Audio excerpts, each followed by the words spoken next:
All right, here we are on day 52, and we have major changes to electrical. So the electrical now comes off of that pole, comes over here, drops down on the outside of the house, meter base, and then two disconnects so we can take 200 amps this way, down under the slab, and then that goes to the basement, and then another 200 amps comes this way up and over and into the house and back to the original electrical panel. So that's cool that that's all done. They just put these right up against the Tyvek, so I don't know what the full waterproofing solution is here. If we need to caulk these screws, or there's how the trim that goes around for when we get actual siding, but that's how they're done right here. So looks like everything's good. You got some, looks like some grounding rods down here and over this way, so those are in place. And then what else? I showed the Rhino roof material up there before.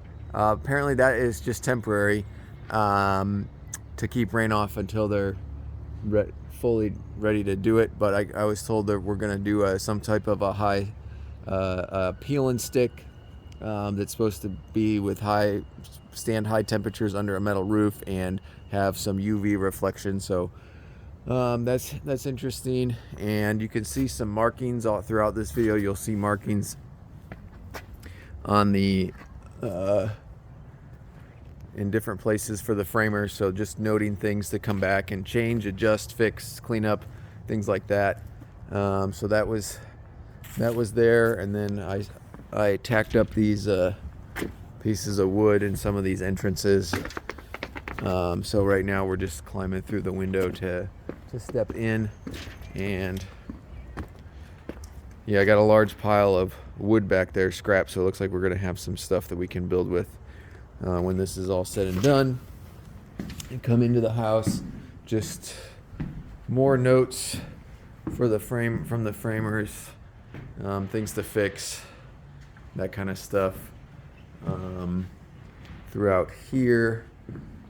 And what else? They're telling us that this is like a mechanical chase in our closet, and it might not be needed, but it still might be needed. We don't know yet, but if it's not, we could take it out and get all that square footage back for our closet, so that would be cool. Yeah, we got this one over here as another mechanical chase, so we're gonna have shower down here. It's gonna be a big shower, and then this is gonna be the vanity space over here. So I kind of asked, hey, if this whole mechanical chase is not used, then can we have like a little drawer or a little open shelving cupboard right here? So who knows, possibilities. And then they're gonna also frame in this area above the stairs so it's not so huge.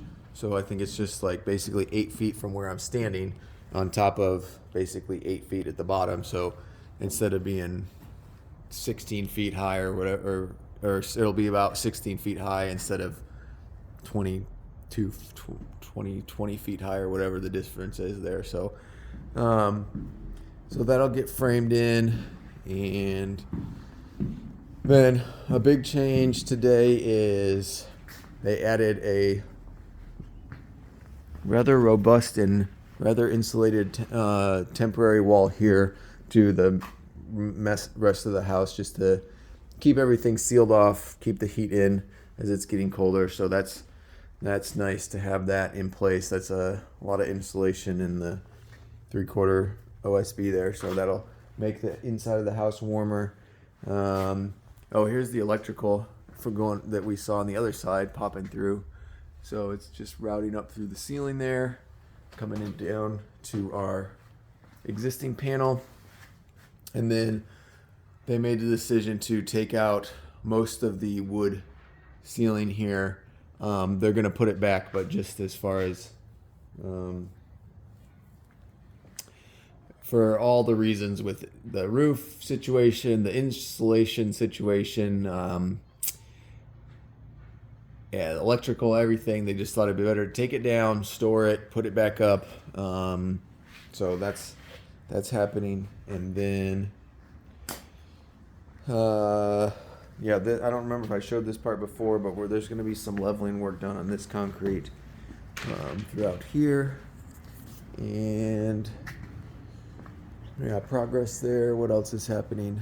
We got some decisions to make about the roofing as far as insulation goes.